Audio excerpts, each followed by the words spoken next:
शहर की superintendent of police Kavya Rathore के ऑफिस की बड़ी सी मेज पर फाइलों का ढेर लगा था। सुबह के 10 बज रहे थे, लेकिन काव्या के चेहरे पर एक अजीब सी थकान और चिंता की लकीरें थीं। वह सिर्फ 30 साल की थी, लेकिन उसके कंधों पर पूरे शहर की जिम्मेदारी थी। अपनी तेज तर्रार कार्यशैली और ईमानदारी के लिए वह मशहूर थी। लेकिन पिछले कुछ हफ्तों से एक ही तरह की शिकायतें उसके कानों में पिघले हुए शीशे की तरह पड़ रही थीं। शिकायतें शहर के सबसे बड़े सरकारी अस्पताल से जुड़ी थीं। एक गुमनाम खत, किसी की फोन पर रोती हुई आवाज, किसी की दबी छिपी अर्जी, सबका सार एक ही था। मैडम, सरकारी अस्पताल में गरीबों को दवा नहीं मिलती। काउंटर पर बैठे लोग पैसे मांगते हैं, कहते हैं ऊपर तक हिस्सा देना पड़ता है। सबसे परेशान करने वाली बात यह थी कि ऊपर तक का इशारा पुलिस की तरफ था। कुछ शिकायतों में दबी जुबान में कहा गया था कि नजदीकी थाने के पुलिस वाले इस पूरे खेल में शामिल हैं। वे दवा काउंटर वालों से हफ्ता वसूलते हैं और बदले में उन्हें खुली छूट देते हैं। काव्या ने अपने भरोसेमंद हेड कांस्टेबल शर्मा जी को बुलाया। शर्मा जी 50 के पार थे और उनके सफेद होते बालों में सालों का तजुर्बा छिपा था। शर्मा जी, यह देखिए। काव्या ने कुछ चिट्ठियों की तरफ इशारा किया। अस्पताल वाली शिकायतों का ढेर लगता जा रहा है। मुझे यकीन नहीं हो रहा कि हमारी नाक के नीचे इतना बड़ा घोटाला चल रहा है और हमारे ही लोग इसमें शामिल हैं। शर्मा जी ने नजरें झुकाकर कहा, मैडम, बात तो सच है। विनोद पाल जब से उस थाने का इंचार्ज बना है, ऐसी बातें हवा में तैर रही हैं। वह आदमी थोड़ा अहंकारी और लालची है, लेकिन उसके खिलाफ कोई सबूत नहीं है। मैडम, जो भी गरीब आवाज उठाने की कोशिश करता है, उसे डरा धमकाकर चुप करा दिया जाता है। काव्या ने गहरी सांस ली। वह जानती थी कि अगर वह वर्दी में रेड मारने जाएगी तो सारे चूहे अपने बिल में घुस जाएंगे। विनोद पाल और अस्पताल के कर्मचारी पल भर में शरीफ बन जाएंगे और उन्हें कुछ नहीं मिलेगा। नहीं शर्मा जी, इस बार सबूत ढूंढने का तरीका अलग होगा। आज रात मैं खुद अस्पताल जाऊंगी, लेकिन एसपी काव्या राठौर बनकर नहीं, एक आम औरत बनकर। शर्मा जी चौंक गए। मैडम, ये बहुत रिस्की है। आपकी सुरक्षा, काव्या ने उन्हें बीच में ही टोक दिया। जिस शहर की सुरक्षा की जिम्मेदारी मेरी है, अगर वहीं मैं सुरक्षित नहीं हूं, तो ऐसी जिम्मेदारी का क्या फायदा। आप बस इतना कीजिए कि किसी को इस प्लान के बारे में पता ना चले। मैं चाहती हूं कि आज रात यह लोग अपनी पूरी असलियत दिखाएं। शाम ढल रही थी और काव्या के मन में एक तूफान चल रहा था। उसे गरीबों का दर्द महसूस हो रहा था। उन बच्चों की तकलीफ दिख रही थी जिन्हें दवा के अभाव में रोना पड़ रहा था। उसे अपने ही विभाग के कुछ लोगों पर शर्म आ रही थी, जो वर्दी को अपनी काली कमाई का जरिया बनाए हुए थे। आज वह इस गंदगी को साफ करने का मन बना चुकी थी, चाहे इसके लिए उसे खुद कीचड़ में क्यों ना उतरना पड़े। रात के 8:30 थे। काव्या अपने सरकारी बंगले के बेडरूम में खड़ी थी। उसने अपनी कड़क वर्दी उतारी, जिस पर लगे सितारे उसकी ताकत और रुतबे की निशानी थे। उसे उतार कर उसने हैंगर पर टांग दिया। आज उसे इन सितारों की चमक नहीं, सादगी का अंधेरा चाहिए था। उसने अलमारी से एक बहुत ही साधारण सा कॉटन का सलवार सूट निकाला। हल्के नीले रंग का सूट जिस पर छोटे छोटे फूल बने थे। ये सूट उसने शायद कभी पहना भी नहीं था। उसे पहनकर जब उसने आईने में खुद को देखा, तो एक पल के लिए उसे खुद पर ही यकीन नहीं हुआ। एसपी काव्या राठौर की जगह एक आम, थोड़ी डरी सहमी सी दिखने वाली महिला खड़ी थी। उसके चेहरे की सख्ती गायब थी। उसकी जगह एक चिंता ने ले ली थी। उसने अपने बाल खोलकर साधारण सी छोटी बना ली और एक पुराना सा दुपट्टा उठाकर सिर पर डाल लिया, जिससे उसका आधा चेहरा ढक गया। उसने अपना महंगा पर्स नहीं उठाया, बल्कि एक कपड़े का झोला लिया। सबसे आखिर में उसने अपना एएसपी का आईडी कार्ड उठाया। यह सिर्फ एक कार्ड नहीं था, यह उसका हथियार था। उसका ब्रह्मास्त्र था, जिसे वह आज आखिरी मौके पर इस्तेमाल करने वाली थी। उसने कार्ड को अपने झोले की सबसे निचली खुफिया जेब में छिपा लिया। उसने अपनी सरकारी गाड़ी नहीं ली। बंगले के पिछले दरवाजे से निकलकर वह कुछ दूर पैदल चली और फिर एक ऑटो रिक्शा पकड़ लिया। उसने धीरे से कहा, भैया, सरकारी अस्पताल चलना। ऑटो वाले ने उसे एक नजर देखा और मीटर चालू कर दिया। रास्ते भर शहर की रोशनियां दौड़ती रहीं, लेकिन काव्या का मन अंधेरे में डूबा हुआ था। उसे अजीब सी घबराहट हो रही थी। वर्दी में उसे कभी डर नहीं लगा, लेकिन आज इस साधारण से लिबास में उसे अपनी कमजोरी का एहसास हो रहा था। उसे समझ आ रहा था कि एक आम इंसान, खासकर एक आम औरत, इस शहर की सड़कों पर रात में कितना असुरक्षित महसूस करती है। यह एहसास उसके अंदर के पुलिस अफसर को और मजबूत बना रहा था। यहीं रोक दो भैया। अस्पताल के गेट पर उतरकर उसने ऑटो वाले को पैसे दिए और अंदर चली गई। अस्पताल के अंदर का माहौल वैसा ही था जैसा उसने सोचा था। इमरजेंसी वार्ड के बाहर लोगों की भीड़ थी। कोई स्ट्रेचर पर लेटकर आ रहा था, कोई किसी अपने के लिए रो रहा था। यह इंसानी तकलीफों का एक समंदर था और काव्या को महसूस हुआ कि इसी समंदर में कुछ मगरमच्छ गरीबों का शिकार करने के लिए बैठे हैं। वह धीरे धीरे ओपीडी की तरफ बढ़ी, जहां दवा बांटने का काउंटर था। उसकी नजरें उस शख्स को ढूंढ रही थीं जो आज उसके जाल में फंसने वाला था। दवा काउंटर के सामने ज्यादा भीड़ नहीं थी, लेकिन जो भी थे उनके चेहरों पर परेशानी और गुस्सा साफ दिख रहा था। काउंटर के शीशे के पीछे एक मोटा सा आदमी बैठा था जिसका नाम रमेश था। वह बड़ी बेपरवाही से लोगों की पर्चियां देख रहा था और उन्हें टाल रहा था। तभी काव्या की नजर एक औरत पर पड़ी। वह फटे पुराने कपड़ों में थी। उसकी गोद में करीब 4-5 साल का एक बच्चा था जो बुरी तरह रो रहा था। बच्चे का शरीर बुखार से तप रहा था। वह औरत, जिसका नाम सुनीता था, लगभग गिड़गिड़ाते हुए रमेश से कह रही थी, साहब दवा दे दीजिए। डॉक्टर साहब ने लिखा है, बच्चा सुबह से बहुत रो रहा है। रमेश ने पर्ची को बिना देखे ही किनारे फेंक दिया और बड़ी नफरत से बोला, ऐसे नहीं मिलती दवा। पहले 500 रुपये निकालो। सुनीता की आंखों में आंसू आ गए। साहब, मैं एक गरीब औरत हूं, दूसरों के घरों में बर्तन मांजती हूं, इतने पैसे कहां से लाऊंगी? ये तो सरकारी अस्पताल है, यहाँ दवा मुफ्त मिलती है। ये सुनकर रमेश जोर से हंसा। मुफ्त मुफ्त में तो आजकल हवा भी नहीं मिलती, तू दवा मांग रही है। देख, मुझे भी आगे इंस्पेक्टर साहब को हिस्सा देना पड़ता है। बिना पैसे के कोई काम नहीं होता यहाँ। पैसे हैं तो दवा ले, नहीं तो चलती बन। यहां से ड्रामा मत कर। बच्चे का रोना और तेज हो गया था। सुनीता की उम्मीद टूट चुकी थी। वह चुपचाप एक कोने में जाकर सिसकने लगी। यह सब देखकर काव्या का खून खौल उठा। उसने अपने गुस्से पर काबू किया और एक आम नागरिक की तरह आगे बढ़ी। वह काउंटर के पास जाकर बोली, भैया, ये क्या तरीका है? यह सरकारी दवा है जो जनता के टैक्स के पैसों से आती है। आप एक गरीब औरत से पैसे क्यों मांग रहे हैं? रमेश ने काव्या को ऊपर से नीचे तक देखा।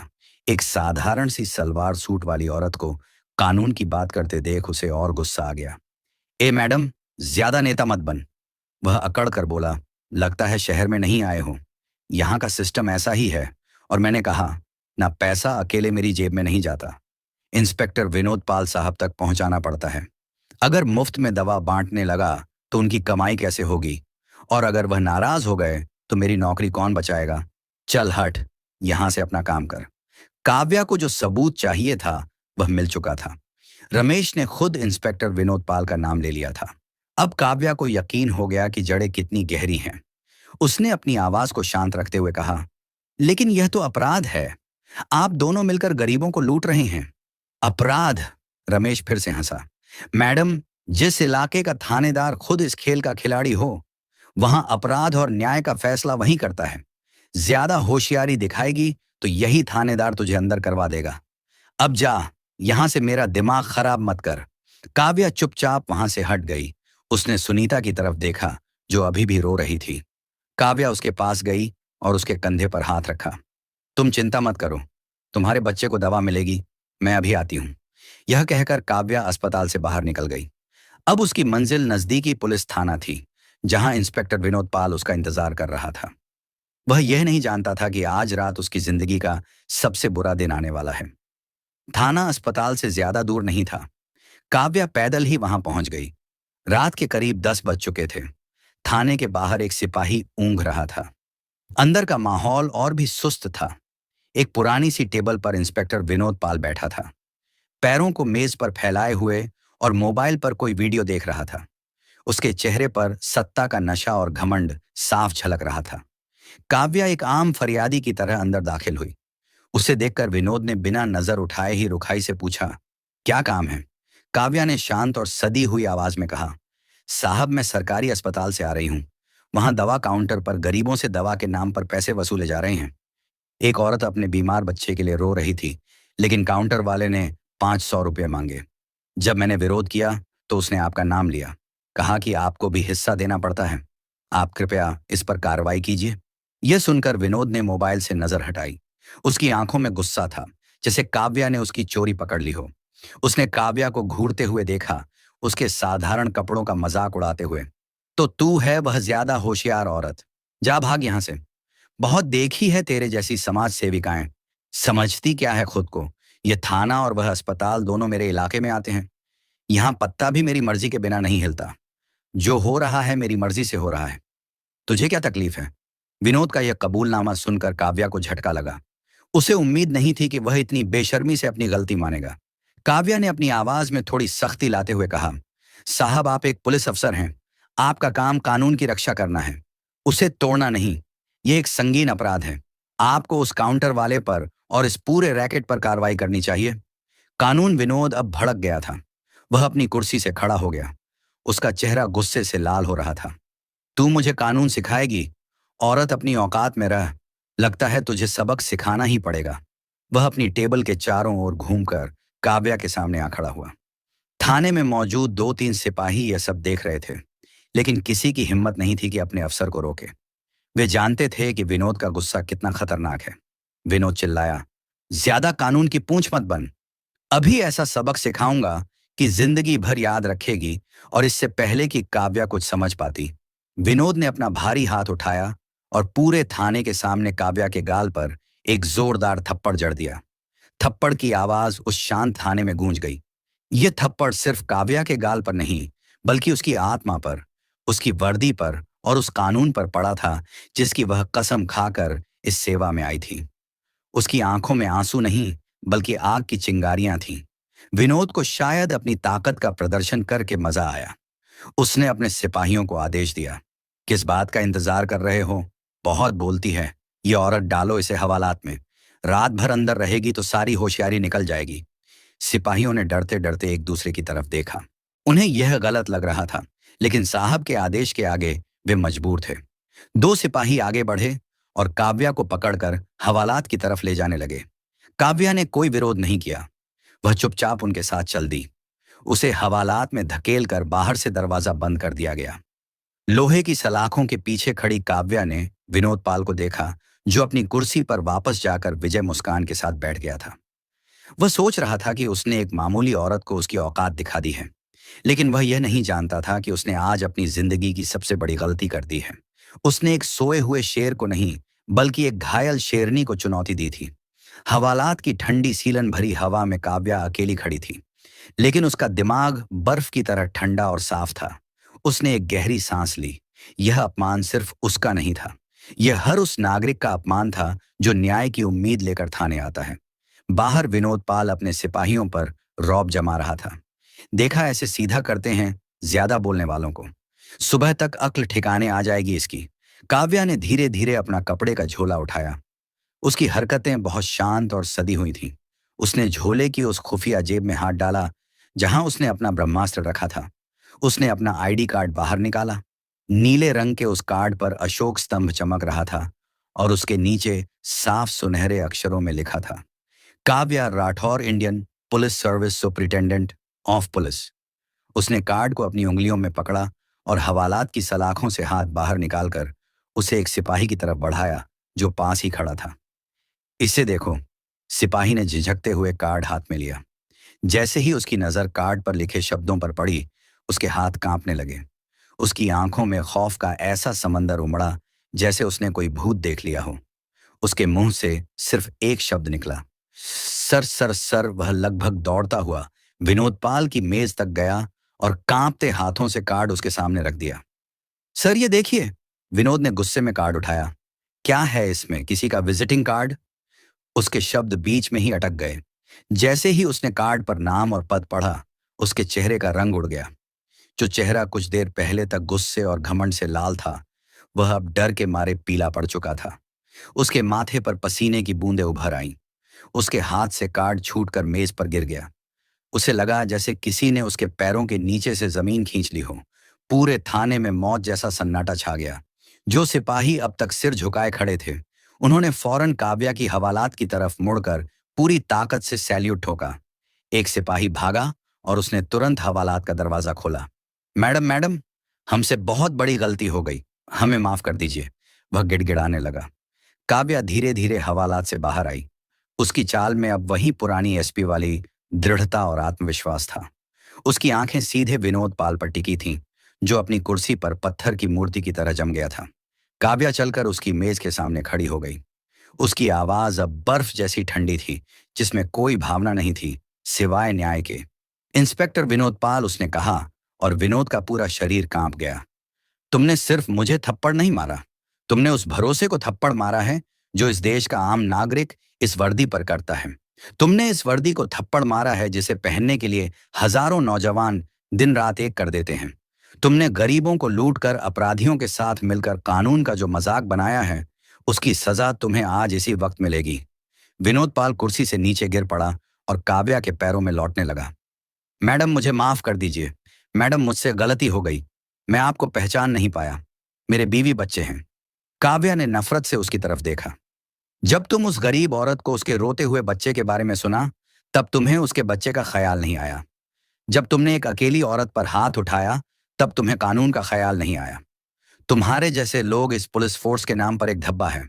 उसने अपनी जेब से फोन निकाला। उसकी उंगलियां तेजी से नंबर डायल कर रही थीं। उसने फोन कान पर लगाया और दूसरी तरफ से आवाज आते ही आदेश दिया।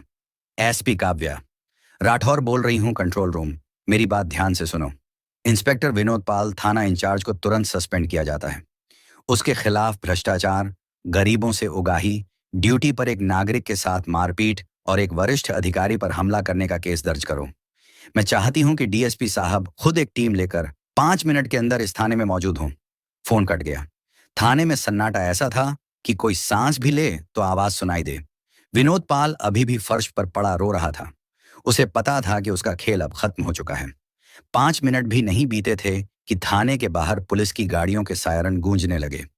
डीएसपी शर्मा, एक ईमानदार और तेज तर्रार अफसर, अपनी टीम के साथ अंदर दाखिल हुए।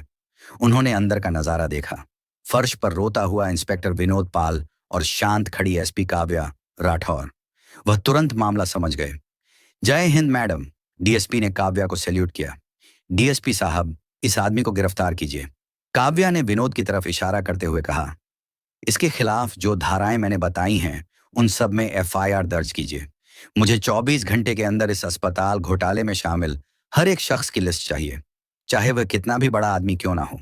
जी मैडम। डीएसपी के आदेश पर 2 सिपाहियों ने विनोद पाल को उठाया। विनोद की आंखों में अब माफी नहीं, सिर्फ खौफ था। उसे हथकड़ी पहनाई गई। इसे उसी हवालात में बंद कर दो। काव्या ने आदेश दिया जहां इसने कुछ देर पहले मुझे बंद किया था। इसे भी पता चलना चाहिए कि सलाखों के पीछे कैसा महसूस होता है। विनोद को घसीटते हुए उसी हवालात में डाल दिया गया। कुछ देर पहले जो इस थाने का राजा था, अब वह एक कैदी बन चुका था। वक्त का पहिया घूम चुका था। काव्या ने थाने के बाकी स्टाफ पर एक नजर डाली। आप सब इस अपराध के मूक दर्शक बने रहे। इसकी भी जांच होगी। जो निर्दोष होगा उसे कुछ नहीं होगा, लेकिन जो भी इस गंदगी में शामिल पाया गया उसे बख्शा नहीं जाएगा। इसके बाद काव्या वहां एक पल भी नहीं रुकी। वह डीएसपी को बाकी की कार्रवाई संभालने का निर्देश देकर थाने से बाहर निकल गई। लेकिन वह अपने बंगले पर नहीं गई। उसने अपनी गाड़ी सीधे सरकारी अस्पताल की तरफ मुड़वाई। रात का करीब 1 बज रहा था। अस्पताल में अब शांति थी। काव्या दवा काउंटर पर पहुंची। वहां अब एक नया कर्मचारी बैठा था जो डरा हुआ लग रहा था। काव्या ने उसे कुछ नहीं कहा। उसकी नजरें सुनीता को ढूंढ रही थीं। वह वहीं एक बेंच पर अपने सोते हुए बच्चे को गोद में लिए बैठी थी। उसकी आंखों से अब भी आंसू बह रहे थे। काव्या उसके पास गई। उसे देखकर सुनीता डर गई। उसे लगा कि थाने की बात सुनकर शायद यह औरत भी मुसीबत में पड़ गई है। काव्या ने बहुत नरमी से उसके कंधे पर हाथ रखा। मैंने कहा था ना, तुम्हारे बच्चे को दवा मिलेगी। उसने अपनी जेब से कुछ पैसे निकाले और एक कांस्टेबल को देकर कहा, जाओ इस पर्ची की सारी दवाएं बाहर के मेडिकल स्टोर से लेकर आओ, और यह पैसे मेरी तनख्वाह के हैं, सरकार के नहीं। कांस्टेबल दौड़ कर गया और कुछ ही मिनटों में दवाएं लेकर आ गया। काव्या ने दवाएं सुनीता के हाथ में दी। सुनीता को यकीन नहीं हो रहा था। उसने काव्या के हाथ पकड़ लिए। बहन जी, आप कौन हैं? आपने मेरे लिए इतना बड़ा खतरा मोल लिया। उस इंस्पेक्टर ने आपके साथ काव्या मुस्कुराई। बस समझ लो कि मैं भी एक माँ का दर्द समझती हूँ। अब तुम जल्दी से बच्चे को दवा दो, वह ठीक हो जाएगा। सुनीता की आंखों से आंसू बहने लगे। वह कुछ और पूछती, इससे पहले ही काव्या वहां से चली गई। वह नहीं चाहती थी कि उसकी असली पहचान उस गरीब औरत के लिए किसी बोझ का कारण बने। अगले सुबह इंस्पेक्टर विनोद पाल की गिरफ्तारी और सस्पेंशन की खबर शहर में आग की तरह फैल गई थी। अगले कुछ दिन एसपी काव्या राठौर के लिए तारीफों और बधाइयों से भरे हुए थे। अखबारों में उसके चर्चे थे। टीवी चैनल वाले उसके इंटरव्यू के लिए समय मांग रहे थे और आम जनता उसे एक हीरो की तरह देख रही थी। सरकारी अस्पताल का माहौल पूरी तरह बदल चुका था। दवा काउंटर पर अब कोई पैसे नहीं मांगता था और गरीबों को समय पर दवा मिल रही थी। ऐसा लग रहा था मानो शहर की एक बड़ी समस्या हमेशा के लिए खत्म हो गई हो। काव्या को यह सब देखकर सुकून तो मिलता था, लेकिन उसके अनुभवी दिमाग को पता था कि यह तूफान से पहले की शांति है। विनोद पाल जैसे छोटे मोटे इंस्पेक्टर में इतनी हिम्मत नहीं हो सकती कि वह अकेले इतना बड़ा रैकेट चलाए। उसने दवा काउंटर वाले रमेश के बयान में और विनोद पाल की शुरुआती अकड़ में एक पैटर्न देखा था। उन्हें यकीन था कि कोई बड़ा आदमी उन्हें बचा लेगा। काव्या जानती थी कि उसने अभी सिर्फ सांप की पूंछ पर पैर रखा है। असली फन वाला सांप तो अभी भी बिल में छिपा बैठा है। एक दोपहर जब वह अपने ऑफिस में फाइलों की जांच कर रही थी, तभी उसके लैंडलाइन की घंटी बजी। दूसरी तरफ से डीआईजी साहब की आवाज आई। हेलो काव्या, कैसी हो? शहर में तुम्हारे काम की बहुत तारीफ सुन रहा हूं। Keep it up. Thank you sir, Kavya ने विनम्रता से जवाब दिया। अच्छा काव्या, एक बात, डीआईजी की आवाज थोड़ी धीमी हो गई। वो जो तुमने इंस्पेक्टर विनोद पाल पर एक्शन लिया है, वह ठीक है। करप्ट अफसरों पर एक्शन होना ही चाहिए। लेकिन थोड़ा ध्यान से, हमारे लोकल एमएलए अमर सिंह जी का फोन आया था। वह इस मामले में थोड़ी चिंता जाहिर कर रहे थे। काव्या के कान खड़े हो गए। अमर सिंह शहर का सबसे ताकतवर और लोकप्रिय नेता। उसकी छवि एक मददगार और विकास करने वाले नेता की थी, लेकिन पर्दे के पीछे उसके किस्से भी मशहूर थे। डीआईजी ने आगे कहा, देखो मैं तुम पर कोई प्रेशर नहीं डाल रहा हूं। तुम अपना काम करो, लेकिन थोड़ा संभल कर। अमर सिंह जी से दुश्मनी मोल लेना किसी के लिए भी अच्छा नहीं है। वह कह रहे थे कि विनोद पाल उनके दूर का कोई रिश्तेदार है और उसे फंसाया जा रहा है। सर, मेरे पास पुख्ता सबूत है। काव्या की आवाज में दृढ़ता थी। और अगर कोई किसी का रिश्तेदार है, तो यह उसे अपराध करने का लाइसेंस नहीं देता। आई नो काव्या, मैं बस तुम्हें आगाह कर रहा था। Be careful. फोन कट गया। काव्या ने रिसीवर रखा और अपनी कुर्सी पर पीछे टिक गई। अब तस्वीर बिल्कुल साफ हो रही थी।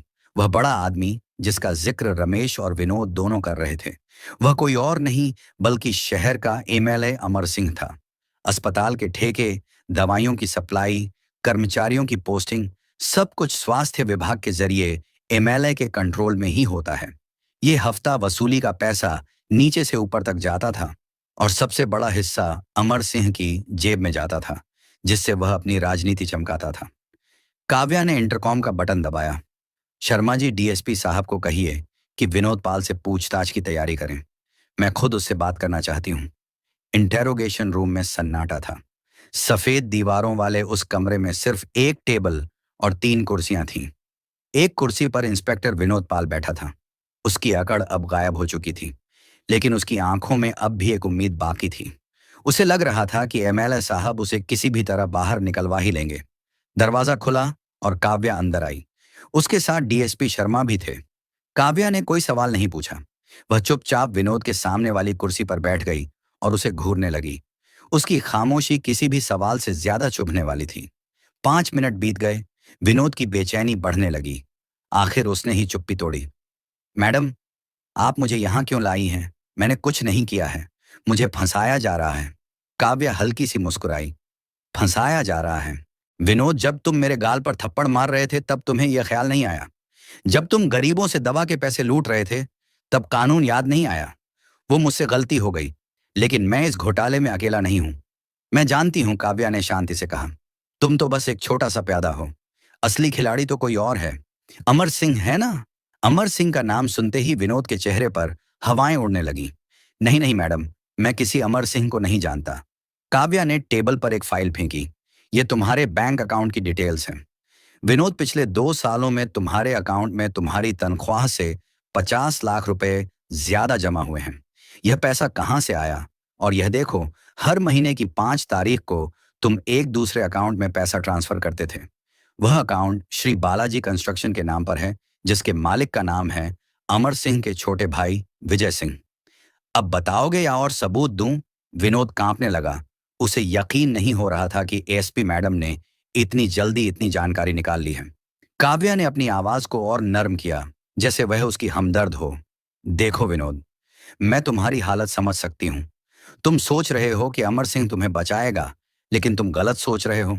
अमर सिंह जैसे लोग अपने फायदे के लिए तुम जैसों का इस्तेमाल करते हैं, और जब तुम फंस जाते हो तो तुम्हें पहचानते भी नहीं। कल को जब यह केस कोर्ट में जाएगा, तो अमर सिंह का बड़ा वकील उसे बेगुनाह साबित कर देगा और सारी सजा तुम्हें होगी। 10 से 15 साल के लिए जेल जाओगे। तुम्हारी नौकरी जाएगी, पेंशन जाएगी। तुम्हारे बच्चे तुम्हें एक भ्रष्ट बाप के नाम से जानेंगे। क्या तुम यह चाहते हो? विनोद की आंखों में आंसू आ गए। काव्या का हर शब्द उसे तीर की तरह लग रहा था। अमर सिंह तुम्हें बचाने नहीं आएगा। विनोद, काव्या ने आखिरी दांव खेला। अभी 10 मिनट पहले मेरी डीआईजी साहब से बात हुई है। एमएलए साहब ने खुद उन्हें फोन करके कहा है कि इस मामले को जल्द से जल्द खत्म करो और जो भी दोषी है उसे सख्त से सख्त सजा दो। वह तो मीडिया में बयान देने की भी तैयारी कर रहा है कि कैसे उसने खुद पुलिस को इस भ्रष्टाचार के बारे में बताया था। वह सारा इल्जाम तुम्हारे सिर पर डालकर खुद हीरो बन जाएगा। यह एक सफेद झूठ था, लेकिन इसका असर अचूक हुआ। विनोद पाल टूट गया। उसे समझ आ गया कि वह जिस नाव पर सवार था, उसका खेवैया खुद ही उसे डुबाने की तैयारी कर रहा है। वह फूट फूट कर रोने लगा। मैडम, मुझे बचा लीजिए। मैं आपका हर हुक्म मानूंगा। हाँ, यह सब अमर सिंह ही करवाता था। अस्पताल में दवा सप्लाई का ठेका उसी की कंपनी का है।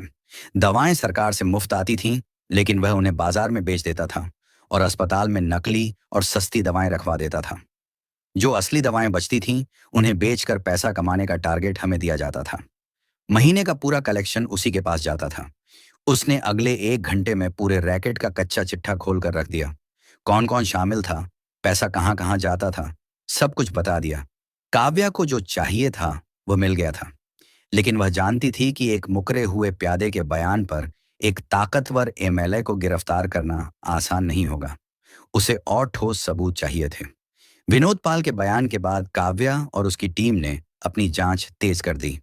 उन्होंने दवा काउंटर वाले रमेश को भी सरकारी गवाह बनने के लिए राजी कर लिया। अब उनके पास 2 गवाह थे, लेकिन अमर सिंह जैसे शातिर खिलाड़ी को घेरने के लिए यह काफी नहीं था। यह बात अमर सिंह तक भी पहुंच गई थी कि विनोद पाल टूट चुका है। अब उसने सीधा रास्ता अपनाने का फैसला किया। एक सुबह बिना किसी अपॉइंटमेंट के एमएलए अमर सिंह का काफिला एएसपी ऑफिस के बाहर आकर रुका। सफेद कुर्ता पायजामा पहने, चेहरे पर एक विनम्र मुस्कान लिए अमर सिंह ऐसे अंदर आया जैसे वह कोई जांच में सहयोग करने आया हो। एसपी साहिबा, नमस्कार। मैंने सोचा कि शहर में इतना कुछ हो रहा है तो एक जिम्मेदार नागरिक होने के नाते आपसे मिलकर जानकारी ले लूं। उसने काव्या की कुर्सी के सामने बैठते हुए कहा। उसकी बातों में शहद घुला था, लेकिन आंखों में जहर था। कहिए एमएलए साहब, मैं आपकी क्या सेवा कर सकती हूँ? काव्या ने भी उतनी ही औपचारिकता से जवाब दिया। सेवा तो आप हमारी कर रही हैं। शहर से गंदगी साफ कर रही हैं। यह जो विनोद पाल का मामला है, सुनकर बहुत दुख हुआ कि पुलिस विभाग में ऐसे लोग हैं। इसे कड़ी से कड़ी सजा मिलनी चाहिए। यह उसकी पहली चाल थी। वह खुद को मामले से अलग दिखाना चाहता था। काव्या ने कहा, सजा तो उसे जरूर मिलेगी सर, और उसे भी जो इस पूरे खेल के पीछे का मास्टरमाइंड है। बिल्कुल बिल्कुल, मास्टरमाइंड को तो पकड़ना ही चाहिए। वैसे मैंने सुना है आप बहुत अच्छा काम कर रही हैं। युवा हैं, ऊर्जावान हैं। आपका भविष्य बहुत उज्जवल है। मैं गृह मंत्री जी से बात कर रहा था। वह भी आपकी तारीफ कर रहे थे। कह रहे थे कि आपको किसी बड़े शहर या फिर स्टेट कैपिटल में पोस्टिंग मिलनी चाहिए। यहाँ छोटे शहर में आपकी प्रतिभा बर्बाद हो रही है। यह उसकी दूसरी चाल थी, प्रमोशन का लालच। काव्या ने शांति से जवाब दिया, सर, मेरे लिए शहर छोटा या बड़ा नहीं होता।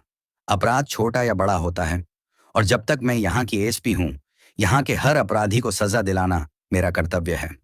अब अमर सिंह समझ गया कि यह महिला ना तो डरेगी ना ही बिकेगी। उसने अपनी आखिरी चाल चली धमकी। देखिए एसपी साहिबा, आप अभी जवान हैं। शायद आपको अंदाजा नहीं है कि राजनीति की जड़ें कितनी गहरी होती हैं। कभी कभी ना चाहते हुए भी कुछ चीजों को नजरअंदाज करना पड़ता है। सिस्टम के साथ चलना पड़ता है। जो सिस्टम से टकराता है वह अक्सर टूट जाता है। आपका ट्रांसफर कराना या आपके खिलाफ कोई झूठी जांच बैठाना मेरे लिए बाएं हाथ का खेल है। मैं आपको एक दोस्त की तरह सलाह दे रहा हूं। इस केस को यहीं बंद कर दीजिए। विनोद पाल को सजा दिलाइए और हीरो बन जाइए। इससे आगे बढ़ने की कोशिश मत कीजिए, वरना आपका करियर और आपकी सुरक्षा दोनों खतरे में पड़ सकते हैं। ये एक सीधी धमकी थी। काव्या की आंखों में गुस्सा चमक उठा। वह अपनी कुर्सी से खड़ी हो गई। एमएलए साहब, मुझे धमकी देने की गलती मत कीजिए। यह वर्दी मैंने किसी के रहमोकरम पर नहीं, बल्कि अपनी मेहनत से पहनी है। और रही बात मेरे करियर और सुरक्षा की, तो उसकी चिंता आप मत कीजिए। आप बस यह चिंता कीजिए कि जब आपके खिलाफ अरेस्ट वारंट निकलेगा, तो आप कहाँ छिपे मिलेंगे। अमर सिंह का चेहरा सफेद पड़ गया। उसने कभी नहीं सोचा था कि एक एसएसपी उससे इस तरह बात करने की हिम्मत करेगी। वह गुस्से में उठा और बिना कुछ कहे कमरे से बाहर चला गया। काव्या जानती थी कि अब उसके पास समय बहुत कम है। अमर सिंह अब सबूत मिटाने और गवाहों को धमकाने की पूरी कोशिश करेगा। उसे इससे पहले ही अपना काम पूरा करना था। अमर सिंह से हुई मुलाकात के बाद काव्या ने अपनी टीम के साथ मिलकर दिन रात एक कर दिया। उन्होंने उस कंस्ट्रक्शन कंपनी के सारे खातों को खंगाल डाला, जिसके जरिए पैसों का लेन देन होता था। उन्हें अस्पताल की दवा, सप्लाई के नकली बिल और टेंडर भी मिल गए, जिन पर अमर सिंह के हस्ताक्षर थे। सबूतों का पहाड़ खड़ा हो चुका था। अब बस एक ही काम बाकी था, गिरफ्तारी। काव्या जानती थी कि एक मौजूदा एमएलए को गिरफ्तार करना कितना बड़ा राजनीतिक भूचाल ला सकता है। उस पर ऊपर से भारी दबाव आएगा। शायद उसे सस्पेंड भी कर दिया जाए। लेकिन उसने फैसला कर लिया था। उस रात काव्या ने डीएसपी शर्मा और अपनी सबसे भरोसेमंद टीम के साथ एक बुक मीटिंग की। उसने पूरा प्लान समझाया। हमें सुबह होने से पहले उसे गिरफ्तार करना है। मीडिया को खबर लगने से पहले कोई हंगामा नहीं, कोई तामझाम नहीं। सुबह के 4 बजे पूरा शहर गहरी नींद में सो रहा था। एसपी ऑफिस से सिर्फ 3 गाड़ियां निकली। उनमें ना कोई सायरन था, ना कोई बत्ती। वे चुपचाप एमएलए अमर सिंह के आलीशान बंगले की तरफ बढ़ रही थी। बंगले के बाहर तैनात गार्ड्स ने जब एएसपी काव्या राठौर को अपनी टीम के साथ देखा, तो उनके होश उड़ गए। एमएलए साहब से मिलना है, काव्या ने दृढ़ आवाज में कहा। गार्ड्स ने उन्हें रोकने की हिम्मत नहीं की। काव्या अपनी टीम के साथ सीधे बंगले के अंदर दाखिल हो गई। अमर सिंह अपने बेडरूम में सो रहा था। दरवाजे पर हुई दस्तक से उसकी नींद खुली। कौन है? उसने गुस्से में पूछा। पुलिस, काव्या की आवाज दरवाजे के बाहर से आई। अमर सिंह ने दरवाजा खोला और सामने काव्या को अरेस्ट वार्ड के साथ खड़े देखकर सन रह गया। ये क्या मजाक है? तुम मुझे गिरफ्तार नहीं कर सकती। मैं एक एमएलए हूं, वह चिल्लाया। अब आप एक एमएलए से पहले एक आरोपी हैं। मिस्टर अमर सिंह, काव्या ने शांति से कहा, सरकारी अस्पताल घोटाले में आपके खिलाफ हमारे पास पुख्ता सबूत और गवाह हैं। कृपया हमारे साथ चलिए। अमर सिंह का सारा नशा, सारा घमंड एक पल में उतर गया। उसने फोन उठाने की कोशिश की, लेकिन डीएसपी शर्मा ने उसका हाथ पकड़ लिया। अब कोई फोन कॉल नहीं होगी सर। उसे हथकड़ी पहनाई गई और घर वालों के सामने ही पुलिस की गाड़ी में बिठा दिया गया। जिस आदमी से पूरा शहर डरता था, वह आज एक आम कैदी की तरह सिर झुकाए बैठा था। सुबह जब शहर की आंख खुली, तो यह खबर आग की तरह फैल चुकी थी। हर कोई हैरान था। किसी को यकीन नहीं हो रहा था कि एसपी काव्या राठौर ने सच में यह कर दिखाया। प्रेस कॉन्फ्रेंस में काव्या ने पूरे मामले का खुलासा किया। उसने बताया कि कैसे गरीबों के हक का पैसा लूटकर यह नेता अपनी तिजोरियां भर रहा था। जैसा कि अपेक्षित था, एक राजनीतिक तूफान खड़ा हो गया। सरकार पर दबाव बनाया गया। काव्या के ट्रांसफर के आदेश भी आ गए, लेकिन तब तक बहुत देर हो चुकी थी। मामला कोर्ट में पहुंच चुका था और सबूत इतने मजबूत थे कि अमर सिंह की जमानत याचिका खारिज हो गई। जिस दिन काव्या शहर छोड़कर जा रही थी, उसे विदा करने के लिए हजारों लोगों की भीड़ जमा थी। उनमें सुनीता भी थी, जिसका बच्चा अब बिल्कुल स्वस्थ था। लोगों की आंखों में आंसू थे, लेकिन उनके दिलों में काव्या के लिए सम्मान थी। वे जानते थे कि उनकी हीरोइन जा रही है, लेकिन वह उन्हें एक बहुत बड़ी सीख देकर जा रही थी कि अगर इंसान में हिम्मत हो, तो वह अकेले ही पूरे सड़े हुए सिस्टम को हिला सकता है। काव्या अपनी नई पोस्टिंग पर जा रही थी, लेकिन उसे कोई दुख नहीं था। वह जानती थी कि वर्दी का रंग नहीं बदलता और ना ही उसका कर्तव्य। तो दोस्तों, कैसी लगी आपको ये कहानी? अगर अच्छी लगी तो अपना प्यार जरूर दिखाएं। वीडियो को एक लाइक करके चैनल को भी सब्सक्राइब कर दें। तो चलिए मिलते हैं एक नई कहानी के साथ। तब तक के लिए धन्यवाद। जय हिंद।